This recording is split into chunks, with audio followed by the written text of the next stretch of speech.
ನಮಸ್ತೆ ವೀಕ್ಷಕರೇ, lucky media Kannada YouTube ಚಾನಲ್ಗೆ ಸ್ವಾಗತ. ಹೋಪ್ ಎಲ್ಲರೂ ಚೆನ್ನಾಗಿದ್ದೀರಾ ಅಂತೇಳಿ ಭಾವಿಸ್ತಾ ವೀಕ್ಷಕರೇ, ಇಂದು ಕೇರಳಗೆ ಸಂಬಂಧಪಟ್ಟ ಹಾಗೆ 2 ಮೇಜರ್ ಆಗಿರತಕ್ಕಂತಹ ಸರ್ವೆಗಳನ್ನು ನಿಮ್ಮ ಮುಂದೆ ತಗೊಂಬಂದಿದ್ದೀನಿ ಸ್ನೇಹಿತರೆ. ಸೊ ಕೇರಳದಲ್ಲಿ ಪ್ರಸ್ತುತ ಯಾವ ಸರ್ಕಾರ ರಚನೆ ಆಗುವ ಸಾಧ್ಯತೆಗಳಿದೆ, ಯಾರು ಮುನ್ನಡೆಯನ್ನು ಕಾಯ್ದುಕೊಂಡಿದ್ದಾರೆ, ಯಾರಿಗೆ ಹಿನ್ನಡೆ ಇದೆ, ಯಾವ ಮೈತ್ರಿಕೂಟ ಕೇರಳದಲ್ಲಿ ಸರ್ಕಾರವನ್ನು ರಚಿಸುತ್ತೆ ಅನ್ನುವಂತಹ ಎಲ್ಲ ಪ್ರಶ್ನೆಗಳಿಗೂ ಕೂಡ ಉತ್ತರವನ್ನು ಕೊಡ್ತಾ ಹೋಗ್ತಿದ್ದೀನಿ. ಒಂದು ABP ನ್ಯೂಸ್ನ ಸಮೀಕ್ಷೆ, ಇನ್ನೊಂದು News18 ನ ಸರ್ವೆಯನ್ನು ತೊಗೊಂಬಂದಿನಿ ಸ್ನೇಹಿತರೆ. ಈ 2 ಸಂಸ್ಥೆಗಳು ಕೊಟ್ಟಿರ್ತಕ್ಕಂತಹ ಅಂಕಿಅಂಶಗಳನ್ನು ನಿಮ್ಮ ಮುಂದೆ ತರುವಂತಹ ಒಂದು ಪ್ರಯತ್ನ ಇರುತ್ತೆ. ಅದರ ಜೊತೆಗೆ ಕೇರಳ ವಿಧಾನಸಭಾ ಚುನಾವಣೆಯಲ್ಲಿ ಯಾವ ಪಕ್ಷಗಳು ಎಷ್ಟು ಸ್ಥಾನಗಳಿಗೆ ಸ್ಪರ್ಧೆಯನ್ನು ಒಡ್ಡಿದ್ದಾವೆ ಅನ್ನುವಂಥದ್ದು, ಜೊತೆಗೆ ಅಲ್ಲಿರ್ತಕ್ಕಂಥ ಮೈತ್ರಿಕೂಟಗಳ ನಡುವೆ ಯಾವ ರೀತಿಯಾದಂತಹ ಕಾಂಪಿಟೇಷನ್ ಇದೆ ಅನ್ನುವಂತಹ ಒಂದು ಮಾಹಿತಿಯನ್ನು ಕೂಡ ತೊಗೊಂಬಂದಿನಿ ಸ್ನೇಹಿತರೆ. ಜೊತೆಗೆ ಕೇರಳದ ಲೋಕಸಭಾ ಚುನಾವಣೆಯಲ್ಲಿ ಯಾವ ಪಕ್ಷ ಮುನ್ನಡೆಯನ್ನು ಕಾಯ್ದುಕೊಂಡಿತ್ತು ಮತ್ತು ಆ ಒಂದು ಚುನಾವಣೆಯಲ್ಲಿ ಆಗಿರ್ತಕ್ಕಂತಹ ವೋಟಿಂಗ್ ಪ್ಯಾಟರ್ನನ್ನು ಕೂಡ ನಿಮ್ಮ ಮುಂದೆ ತರುವಂಥ ಒಂದು ಪ್ರಯತ್ನ ಇರುತ್ತೆ. ಜೊತೆಗೆ ಕೇರಳದ ಒಂದು ಚುನಾವಣೆಯನ್ನು ಇನ್ನೂ ಹೆಚ್ಚಿನ ಮಾಹಿತಿಯನ್ನು ಇಲ್ಲಿ ಒದಗಿಸ್ತಾ ಹೋಗ್ತೀನಿ ಸ್ನೇಹಿತರೆ. ಸೊ ನನ್ನ ಒಂದು ಅನಾಲಿಸಿಸನ್ನು ನಿಮ್ಮ ಮುಂದೆ ತೆರೆದಿಡುವಂಥ ಒಂದು ಪ್ರಯತ್ನ ಮಾಡ್ತೀನಿ. ಸೊ ಫಸ್ಟ್ ಆಫ್ ಆಲ್ ನಾವು ನೋಡ್ತಾ ಹೋಗೋಣ ಸ್ನೇಹಿತರೆ. ABP ನ್ಯೂಸ್ ಕೊಟ್ಟಿರ್ತಕ್ಕಂತಹ ಸರ್ವೆಯನ್ನು ನಿಮ್ಮ ಮುಂದೆ ತರ್ತೀನಿ ಸ್ನೇಹಿತರೆ. ಕೇರಳಗೆ ಸಂಬಂಧಪಟ್ಟಾಗೆ ಸ್ನೇಹಿತರೆ, ಕೇರಳ ಅನ್ನುವಂಥದ್ದು ದಕ್ಷಿಣ ಭಾರತದಲ್ಲಿ ತನ್ನದೇ ಆಗಿರ್ತಕ್ಕಂಥ ಒಂದು ಪ್ರಾಮುಖ್ಯತೆಯನ್ನು ಪಡೆದಿರ್ತಕ್ಕಂತಹ ರಾಜ್ಯ ಅಂತ ಹೇಳ್ಬೋದು. ಸೊ ಕೇರಳ ಅತಿ ಚಿಕ್ಕ ರಾಜ್ಯವಾಗಿದ್ದರೂ ಕೂಡ 140 ಸದಸ್ಯ ಬಲವನ್ನು ಹೊಂದಿರತಕ್ಕಂತಹ ರಾಜ್ಯ. ಸೊ ಇಲ್ಲಿ ಅಧಿಕಾರವನ್ನು ನಡೆಸಲಿಕ್ಕೆ ಬೇಕಾಗಿರ್ತಕ್ಕಂತಹ ಸಂಖ್ಯಾಬಲ ಅಂದರೆ ಮಿನಿಮಮ್ ನಮಗೆ 70 ಸ್ಥಾನಗಳ ಅವಶ್ಯಕತೆ ಇದೆ ಅನ್ನುವಂಥದ್ದು ಸ್ನೇಹಿತರೆ. ABP ನ್ಯೂಸ್ ಸರ್ವೆ ಹೇಳ್ತಾ ಇದೆ, ಇಲ್ಲಿ 2 ಮೈತ್ರಿಕೂಟಗಳು ನಮಗೆ ಕಾಣಸಿಗ್ತಾ ಹೋಗ್ತಿದೆ ಕೇರಳದಲ್ಲಿ ಅನ್ನುವಂಥದ್ದು. ಒಂದು LDF ಅನ್ನುವಂಥದ್ದು. ವೀಕ್ಷಕರೇ, ABP ನ್ಯೂಸ್ನ ಸರ್ವೆಯನ್ನು ನಿಮ್ಮ ಮುಂದೆ ತರುವಂಥ ಒಂದು ಪ್ರಯತ್ನ ಇರುತ್ತೆ. ಸೊ ಫಸ್ಟ್ ಆಫ್ ಆಲ್ ಕೇರಳದಲ್ಲಿ 2 ರೀತಿಯಾದಂಥ ಮೈತ್ರಿಕೂಟವನ್ನು ನಾವು ಗಮನಿಸ್ಬೋದಾಗುತ್ತೆ. ಒಂದು LDF ಮೈತ್ರಿಕೂಟ ಮತ್ತು UDF ಮೈತ್ರಿಕೂಟ. ಏನಿದು LDF ಮತ್ತು UDF ಅಂತ ಕೇಳಿದಾಗ ಸ್ನೇಹಿತರೆ, LDF ಅನ್ನುವಂಥದ್ದು ಲೆಫ್ಟ್ ಡೆಮೋಕ್ರೆಟಿಕ್ ಫ್ರಂಟ್ ಅನ್ನುವಂಥದ್ದು, ಅದೇ ರೀತಿ UDF ಅನ್ನುವಂಥದ್ದು ಯುನೈಟೆಡ್ ಡೆಮೋಕ್ರೆಟಿಕ್ ಫ್ರಂಟ್ ಅನ್ನುವಂಥದ್ದು. ಸೊ LDFನ ನೇತೃತ್ವವನ್ನು CPIM ಹೊಂದಿದರೆ UDFನ ನೇತೃತ್ವವನ್ನು ಕಾಂಗ್ರೆಸ್ ಹೊಂದಿರುತ್ತೆ ಅನ್ನುವಂಥದ್ದು. ಸೊ ನಾವು ಬೇರೆ ರಾಜ್ಯಗಳಲ್ಲಿ ಯೂಶಲಿ ಕಾಂಗ್ರೆಸ್ ವರ್ಸಸ್ BJP ಅಥವಾ ಕಮ್ಯುನಿಸ್ಟ್ ಈ ರೀತಿಯಾದಂತಹ ಒಂದು ಪಾರ್ಟಿಯನ್ನು ನಾವು ನೋಡಿರ್ತೀವಿ. ಬಟ್ ಕೇರಳ ಅಂತ ಬಂದಾಗ ಅಲ್ಲಿ ಮೇಜರ್ ಆಗಿ LDF ಮತ್ತು UDFನ ನಡುವೆ ಮೈತ್ರಿಕೂಟಗಳನ್ನು ಮಾಡ್ಕೊಂಡಿದೆ. ಸೊ ಈ ಮೈತ್ರಿಕೂಟ ನಾವು ಕೇರಳದಲ್ಲಿ ಗಮನಿಸ್ಬೋದು ಅನ್ನುವಂಥದ್ದು. ಇನ್ನು ಸ್ನೇಹಿತರೆ, ABP ನ್ಯೂಸ್ ಕೊಟ್ಟಿರ್ತಕ್ಕಂತಹ ಸಮೀಕ್ಷೆಯ ವರದಿಯ ಪ್ರಕಾರ LDF ಅತಿ ದೊಡ್ಡ ಮೈತ್ರಿಕೂಟವಾಗಿ ಹೊರಹೊಮ್ಮುತ್ತಾ ಇದೆ. ಮುಖಾಂತರ 61ರಿಂದ 71 ಕ್ಷೇತ್ರಗಳಲ್ಲಿ ಗೆಲ್ಲುತ್ತೆ ಅನ್ನುವಂತಹ ಒಂದು ಅಂಕಿಅಂಶವನ್ನು ABP ನ್ಯೂಸ್ ಕೊಡ್ತಾ ಇದೆ ಅನ್ನುವಂಥದ್ದು. ಇನ್ನು 2ನೇ ಮೈತ್ರಿಕೂಟ ಆಗಿರುವಂತಹ UDF ಮೈತ್ರಿಕೂಟ ಬರೋಬ್ಬರಿ 58ರಿಂದ 69 ಕ್ಷೇತ್ರಗಳನ್ನ ಗೆಲ್ಲುತ್ತೆ ಅನ್ನುವಂತಹ ಒಂದು ಮಾಹಿತಿಯನ್ನು ಕೊಡ್ತಾ ಇದೆ. ಅದರ ಜೊತೆಗೆ ಸ್ನೇಹಿತರೆ, ತುಂಬ ಇಂಪಾರ್ಟೆಂಟ್ಲಿ ನಾವು ಗಮನಿಸಬೇಕಾಗಿರ್ತಕ್ಕಂಥ ಅಂಶ ಏನಪ್ಪ ಅಂದರೆ, BJPಗೆ 2 ಸ್ಥಾನಗಳ ಗೆಲ್ಲುವಂತಹ ಅವಕಾಶ ಇದೆ ಅನ್ನುವಂಥದ್ದನ್ನ ತೋರಿಸ್ತಾ ಇದ್ದಾರೆ ಕೇರಳ ವಿಧಾನಸಭೆಯ ಚುನಾವಣೆಯಲ್ಲಿ ಅನ್ನುವಂಥದ್ದು. ABP ನ್ಯೂಸ್ ಪ್ರಕಾರ LDF 61ರಿಂದ 71 ಅತಿ ದೊಡ್ಡ ಮೈತ್ರಿಕೂಟವಾಗಿ ಹೊರಹೊಮ್ಮುತ್ತಾ ಇದೆ ಅನ್ನುವಂಥದ್ದು. 2ನೇ ಮೈತ್ರಿಕೂಟ UDF 58ರಿಂದ 69, BJP 2 ಕ್ಷೇತ್ರಗಳಿಗೆ ಗೆಲ್ಲುತ್ತೆ ಅನ್ನುವಂಥದ್ದು. ಸ್ನೇಹಿತರೆ, ಈ ಒಂದು ಅಂಕಿ ಅಂಶವನ್ನು ನೋಡಿದಾಗ ABP ನ್ಯೂಸ್ ಕೊಡ್ತಾ ಇರ್ತಕ್ಕಂತಹ ಈ ಒಂದು ಅಂಕಿ ಅಂಶವನ್ನು ಓರೆಗಚ್ಚಿ ನೋಡಿದಾಗ ನಮಗೆ ತಿಳಿತಾ ಹೋಗುತ್ತೆ UDF ಮತ್ತು LDFನ ನಡುವೆ ನೆಕ್ ಟು ನೆಕ್ ಫೈಟ್ ಇದೆ ಅನ್ನುವಂಥದ್ದು.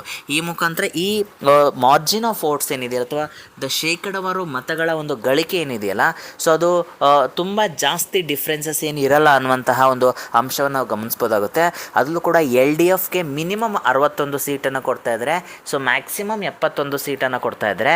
ಅದೇ ರೀತಿ UDFಗೆ ಮಿನಿಮಮ್ 58ರಿಂದ ಮ್ಯಾಕ್ಸಿಮಮ್ 69 ಕೊಡ್ತಾ ಇರೋದ್ರಿಂದ ಬಟ್ ಎಲ್ಲೋ ಒಂದು ರೀತಿ ಸರ್ಕಾರ ರಚನೆ ಮಾಡಲಿಕ್ಕೆ ಎಲ್ಲೋ ಒಂದು ರೀತಿ ಅಸೆಂಬ್ಲಿ ಆಗುವಂತಹ ಸಾಧ್ಯತೆಗಳಿದೆ, ಅತಂತ್ರ ವಿಧಾನಸಭೆ ಆಗುವಂತಹ ಸಾಧ್ಯತೆಗಳಿದೆ ಅನ್ನುವಂಥದ್ದನ್ನ ಈ ಒಂದು ABP ನ್ಯೂಸ್ ಕೊಡ್ತಾ ಇದೆ. ಬಟ್ ಎಲ್ಲ ಒಂದು ರೀತಿ ಯಾವುದೇ ಮೈತ್ರಿಕೂಟ ಬಂದರೂ ಕೂಡ ಒಂದು ರೀತಿ ನೆಕ್ ಟು ನೆಕ್ ಫೈಟ್ ಇದೆ ಅನ್ನುವಂಥದ್ದನ್ನ ನಾವು ಗಮನಿಸ್ಬೋದಾಗುತ್ತೆ ಸ್ನೇಹಿತರೆ. ಇದು ABP ನ್ಯೂಸ್ನ ಮಾಹಿತಿ ಆದರೆ ಸ್ನೇಹಿತರೆ ಅತಿ importantly News18 survey. So News18 survey ಕೊಡ್ತಾ ಇದೆ LDF ಬರೋಬ್ಬರಿ 68ರಿಂದ 74 ಸ್ಥಾನ ಗಳಿಕೆ ಮಾಡುತ್ತೆ ಅನ್ನುವಂಥದ್ದು. UDFನ ಮೈತ್ರಿಕೂಟ 64ರಿಂದ 70 ಕ್ಷೇತ್ರಗಳ ಗೆಲ್ಲುತ್ತೆ ಅನ್ನುವಂಥದ್ದು.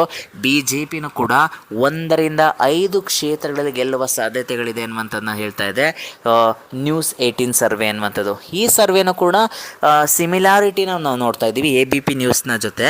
ಸೊ ಇದರಲ್ಲೂ ಕೂಡ ಅಂಥ ಡಿಫ್ರೆನ್ಸ್ ಆಫ್ ಸಂಖ್ಯೆಯನ್ನು ಏನದು ಕೊಟ್ಟಿಲ್ಲ. ಸೊ LDF ಬರೋಬ್ಬರಿ 68ರಿಂದ 74, UDF 64ರಿಂದ 70. ಈ ಒಂದು ಸಂಸ್ಥೆಯ ಸರ್ವೇನೂ ಕೂಡ ಹೇಳ್ತಾ ಇದೆ so neck to neck fighting ಇದೆ ಅನ್ನುವಂತಹ ಒಂದು ಮಾಹಿತಿಯನ್ನು. ಸೊ ಕೇರಳದಲ್ಲಿ ನಾವು ಗಮನಿಸಿದಾಗ ಸ್ನೇಹಿತರೆ, ಸೊ UDF ಮತ್ತು LDFನ ಮೈತ್ರಿಕೂಟ ನಡುವೆ ನೇರ ಹಣಾಹಣಿ ಇದೆ ಅನ್ನುವಂಥದ್ದು ಇಲ್ಲಿ ಸ್ಪಷ್ಟವಾಗಿ ನಮಗೆ ಕಾಣಿಸಿಕ್ತಾ ಹೋಗ್ತಾಯಿದೆ ಸ್ನೇಹಿತರೆ. ಸೊ News18 ಸರ್ವೆಯನ್ನು ಕೂಡ ಗಮನಿಸಿದಾಗ ಅನ್ನುವಂಥದ್ದು ಸ್ನೇಹಿತರೆ. ಬಟ್ ಇದು ಸರ್ವೆಯ ಒಂದು ಅಂಶ ಆಯಿತು ಅಂತ ಗಮನಿಸ್ಬೋದಾಗುತ್ತೆ.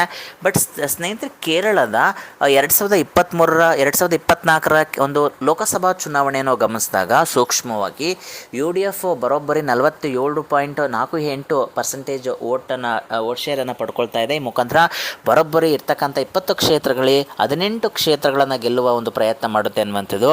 ಅದಾದ ನಂತರ LDF 35.29% ಆಫ್ ವೋಟ್ ಶೇರನ್ನು ಪಡ್ಕೊಂಡಿದ್ರು ಕೂಡ ಕೇವಲ ಒಂದು MP ಮಾತ್ರ ಗೆಲ್ಲಲಿಕ್ಕೆ ಸಾಧ್ಯ ಆಗುತ್ತೆ ಅನ್ನುವಂಥದ್ದು. ಇನ್ನು NDA ಮೈತ್ರಿಕೂಟ ಓನ್ಲಿ ಒಂದು ಸ್ಥಾನವನ್ನು ಗಳಿಸುತ್ತೆ ಅನ್ನುವಂಥದ್ದು. ಸ್ನೇಹಿತರೆ, ಲೋಕಸಭಾ ಚುನಾವಣೆ 2024ರಲ್ಲಿ UDF ತನ್ನ ಎಡ್ಜನ್ನು ಪಡ್ಕೊಳ್ತಾ ಇದೆ ಅನ್ನುವಂಥದ್ದು. ಈ ಮುಖಾಂತರ ಎಲ್ಲೋ ಒಂದು ರೀತಿ ಈಗ ನಡೀತಾ ಇರ್ತಕ್ಕಂತಹ ಚುನಾವಣೆಯಲ್ಲಿ ಎಲ್ಲೋ ಒಂದು ರೀತಿ ಈ ಒಂದು ಅಂಕಿಅಂಶವನ್ನು ಗಮನಿಸಿದಾಗ LDFಗೆ ಒಂದು ರೀತಿಯಾದಂತಹ ನೆಕ್ ಟು ನೆಕ್ ಫೈಟ್ ಕೊಡ್ತಾ ಇದೆ UDF ಅನ್ನುವಂಥದ್ದು. ಅದರಲ್ಲೂ ಕೂಡ LDFನ್ನು ಗಮನಿಸಿದಾಗ 10 ವರ್ಷಗಳ ಒಂದು ಸುದೀರ್ಘ ಆಡಳಿತವನ್ನು ಕೊಟ್ಟಿದೆ CFA ಅನ್ನುವಂಥದ್ದು. 2016ರಿಂದ ಹಿಡಿದು 2024ರವರೆಗೂ 25ರವರೆಗೂ ಕೂಡ ಅದರ ಒಂದು 26ರವರೆಗೂ ಕೂಡ ಅದರ ಒಂದು ಅಧಿಕಾರಾವಧಿ ಮುಂದುವರಿಯುತ್ತೆ ಅನ್ನುವಂಥದ್ದು. 3ನೇ ಬಾರಿಗೆ ಅಧಿಕಾರವನ್ನು ಪಡೀಲಿಕ್ಕೆ CPIM ಅಥವಾ LDF ಸ್ನೇಹಿತರೆ, LDFಗೆ ಲೆಫ್ಟ್ ಡೆಮೊಕ್ರೆಟಿಕ್ ಫ್ರಂಟ್ಗೆ ಒಂದು ರೀತಿಯಾದಂಥ ಆ್ಯಂಟಿ ಇನ್ಕಂಬೆನ್ಸಿ ಏನಾದರೂ ಇದೆಯಾ ರಾಜ್ಯದಲ್ಲಿ ಅನ್ನುವಂಥದ್ದು. ಸ್ನೇಹಿತರೆ, ನಾವು ಲೋಕಸಭಾ ಚುನಾವಣೆಯಲ್ಲಿ ಗಮನಿಸಿದಾಗ UDFಗೆ ಎಡ್ಜನ್ನು ಕೊಟ್ಟಿದ್ದಾರೆ ಜನ ಅನ್ನುವಂಥದ್ದು. ಈ ಮುಖಾಂತರ ಎಲ್ಲೋ ಒಂದು ರೀತಿ LDFನ ಹಿಂದಿಕ್ ಥರ ಮತ ಗಳಿಕೆಯಲ್ಲಿ ಎಲ್ಲೋ ಒಂದು ರೀತಿ LDF ಹಿಂದುಳಿಯುತ್ತಾ ಅನ್ನುವಂತಹ ಪ್ರಶ್ನೆಗಳು ಕಾಣಿಸಿಕ್ತಾ ಇದೆ. ಯಾಕಂದರೆ ಅಲ್ಲಿರ್ತಕ್ಕಂತಹ 10 ವರ್ಷಗಳ ಸುದೀರ್ಘ ಆಡಳಿತದಿಂದ ಬೇಸತ್ತಿರ್ತಕ್ಕಂಥ ಕೇರಳ ಜನತೆ ಏನಾದರೂ ಬದಲಾವಣೆಯ ಕಡೆ ದಾರಿ ಹಿಡಿದಿದ್ದಾರೆ ಅನ್ನುವಂತಹ ಪ್ರಶ್ನೆಗಳು ಕಾಣಿಸಿಕ್ತಾ ಇದೆ ಅನ್ನುವಂಥದ್ದು. ಅದ್ರ ಜೊತೆಗೆ BJP ಕೂಡ ತನ್ನದೇ ಆಗಿರ್ತಕ್ಕಂಥ ಸ್ಟ್ರಾಟಜಿಕ್ ಪ್ಲ್ಯಾನನ್ನು ಮಾಡ್ಕೊಳ್ತಾ ಇದೆ ಅನ್ನುವಂಥದ್ದು. ಅದು ಕೂಡ 113 ಕ್ಷೇತ್ರಗಳಲ್ಲಿ ಸ್ಪರ್ಧೆಯನ್ನು ಒಡ್ತಾ ಇದೆ ಅನ್ನುವಂಥದ್ದು. ಸೊ ಕಾದು ನೋಡಬೇಕಾಗುತ್ತೆ ಸ್ನೇಹಿತರೆ, ಕೇರಳದಲ್ಲಿ ಏನಾದರೂ BJPಗೆ ಏನಾದರೂ ಅವಕಾಶ ಇದೆ ಅನ್ನುವಂಥದ್ದು. ಬಟ್ ಸರ್ವೆಗಳಲ್ಲಿ ಹೇಳ್ತಾ ಇರ್ತಕ್ಕಂತಹ ಪ್ರಕಾರ 1ರಿಂದ 5 ಕ್ಷೇತ್ರಗಳಲ್ಲಿ ಗೆಲ್ಲುವಂತಹ ಒಂದು ಕೆಪಾಸಿಟಿ ಇದೆ BJPಗೆ ಅನ್ನುವಂಥದ್ದನ್ನ ಹೇಳ್ತಾ ಇದ್ದಾರೆ. ಇನ್ನು ಸ್ನೇಹಿತರೆ, ಯಾವ ಮೈತ್ರಿಕೂಟ ಎಷ್ಟು ಸ್ಥಾನಗಳಲ್ಲಿ ಸ್ಪರ್ಧೆಯನ್ನು ಮಾಡ್ತಿದೆ ಅನ್ನುವಂಥದ್ದು ನೋಡಿದಾಗ LDFನ ಮೈತ್ರಿಕೂಟ ನೋಡಿದಾಗ ಸ್ನೇಹಿತರೆ, CPIM 77 ಕ್ಷೇತ್ರಗಳಲ್ಲಿ ಸ್ಪರ್ಧೆಯನ್ನು ಕೊಡ್ತಾ ಇದೆ. CPI 23 ಕ್ಷೇತ್ರಗಳಲ್ಲಿ ಸ್ಪರ್ಧೆಯನ್ನು ಕೊಡ್ತಾ ಇದೆ. KEC ಪಕ್ಷ 12 ಕ್ಷೇತ್ರಗಳಲ್ಲಿ, JDS ಪಕ್ಷನೂ ಕೂಡ ಕೇರಳದಲ್ಲಿ 4 ಕ್ಷೇತ್ರಗಳಲ್ಲಿ ಸ್ಪರ್ಧೆಯನ್ನು ಕೊಡ್ತಾ ಇದೆ ಅನ್ನುವಂಥದ್ದು. ಸೊ ಇದು ತುಂಬ ಇಂಪಾರ್ಟೆಂಟ್ ಆಗ್ತಾ ಹೋಗುತ್ತೆ ಸ್ನೇಹಿತರೆ, LDF ನಮ್ಮ ಮೈತ್ರಿಕೂಟ ಅನ್ನುವಂಥದ್ದು. ಇನ್ನು ಸ್ನೇಹಿತರೆ, UDF ಮೈತ್ರಿಕೂಟದಲ್ಲಿ ಕಾಂಗ್ರೆಸ್ ಬರೋಬ್ಬರಿ 93 ಕ್ಷೇತ್ರಗಳಲ್ಲಿ ಸ್ಪರ್ಧೆಯನ್ನು ಕೊಡ್ತಾ ಇದೆ ಅನ್ನುವಂಥದ್ದು. IUML ಅನ್ನುವಂತಹ ಇಂಡಿಯನ್ ಯೂನಿಯನ್ ಮುಸ್ಲಿಂ ಲೀಗ್ ಅನ್ನುವಂತಹ ಪಕ್ಷ 25 ಕ್ಷೇತ್ರಗಳಲ್ಲಿ ಸ್ಪರ್ಧೆಯನ್ನು ಕೊಡ್ತಾ ಇದೆ ಅನ್ನುವಂಥದ್ದು. ಇನ್ನು KEC ಪಕ್ಷ 10 ಕ್ಷೇತ್ರಗಳಲ್ಲಿ ಸ್ಪರ್ಧೆಯನ್ನು ಕೊಡ್ತಾ ಇದೆ ಅನ್ನುವಂಥದ್ದು. ಸೊ ಹೀಗೆ ಪಕ್ಷವಾರು ಸ್ಪರ್ಧೆಯನ್ನು ಕೂಡ ಗಮನಿಸಿದಾಗ ಸ್ನೇಹಿತರೆ, ಯಾವ ಮೈತ್ರಿಕೂಟ ಮುನ್ನಡೆಯನ್ನು ಕಾಯ್ದುಕೊಳ್ಳುತ್ತೆ ಅನ್ನುವಂಥದ್ದು ಈಗಿರ್ತಕ್ಕಂತಹ ಪ್ರಶ್ನೆ. ಅದ್ರ ಜೊತೆಗೆ NDAನೂ ಕೂಡ ಬರೋಬ್ಬರಿ 113 ಕ್ಷೇತ್ರಗಳಲ್ಲಿ ಸ್ಪರ್ಧೆಯನ್ನು ಒಡ್ಡಿದೆ ಅನ್ನುವಂಥದ್ದು.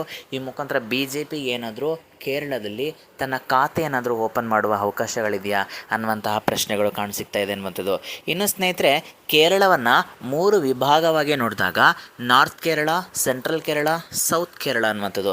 ಉತ್ತರ ಕೇರಳದಲ್ಲಿ 32 ಕ್ಷೇತ್ರಗಳು, ಮಧ್ಯ ಕೇರಳದಲ್ಲಿ 55 ಕ್ಷೇತ್ರಗಳು, ದಕ್ಷಿಣ ಕೇರಳದಲ್ಲಿ 53 ಕ್ಷೇತ್ರಗಳು. ಸೊ ಇದನ್ನು ನಾವು ಅನಾಲಿಸಿಸ್ಗೆ ಒಳಪಡಿಸಿದಾಗ ಯು ಡಿ ಎಫ್ ತನ್ನ ಶಕ್ತಿಯನ್ನು ಕಳ್ಕೊಂಡಿದೆ. ಉತ್ತರ ಕೇರಳ ಮತ್ತು ಕಿತ್ತೆಸೆದು ಯು ಡಿ ಎಫ್ನ ಅಧಿಕಾರಕ್ಕೆ ಏನಾದರೂ ಬರುತ್ತಾ ಅನ್ನುವಂತಹ ಪ್ರಶ್ನೆಗಳಿಗೆ ಸದ್ಯದಲ್ಲೇ ಉತ್ತರ ಸಿಗುತ್ತೆ ಅನ್ನುವಂಥದ್ದು. ಸ್ನೇಹಿತರೆ, ಇದಾಗಿತ್ತು ಇವತ್ತಿನ ವಿಶೇಷ. ಸೊ ಯಾರಿನ್ನೂ ನಮ್ಮ ಲಕ್ಕಿ ಮೀಡಿಯಾ ಕನ್ನಡ ಯೂಟ್ಯೂಬ್ ಚಾನಲ್ನ ಸಬ್ಸ್ಕ್ರೈಬ್ ಮಾಡ್ಕೊಂಡಿಲ್ಲ, ದಯವಿಟ್ಟು ಸಬ್ಸ್ಕ್ರೈಬ್ ಮಾಡ್ಕೊಳ್ಳಿ, ಶೇರ್ ಮಾಡಿ, ಲೈಕ್ ಮಾಡಿ ಅಂತ ಹೇಳ್ತಾ, ಸೊ ಕೇರಳಕ್ಕೆ ಸಂಬಂಧಪಟ್ಟಾಗ ನಾನು ಕೊಟ್ಟಿರ್ತಕ್ಕಂಥ ಮಾಹಿತಿ ನಿಮಗೆ ಇಷ್ಟ ಆಯಿತು ಅಂದರೆ ಲೈಕ್ ಮಾಡಿ. ಸೊ ಹೀಗೆ ನನ್ನ ಈ ಒಂದು ಪ್ರಯತ್ನಕ್ಕೆ ಸಪೋರ್ಟ್ ಮಾಡಿ ಅಂತ ಹೇಳ್ತೀನಿ. ಥ್ಯಾಂಕ್ ಯು ಸೋ ಮಚ್ ವೀಕ್ಷಕರೇ, ಧನ್ಯವಾದಗಳು.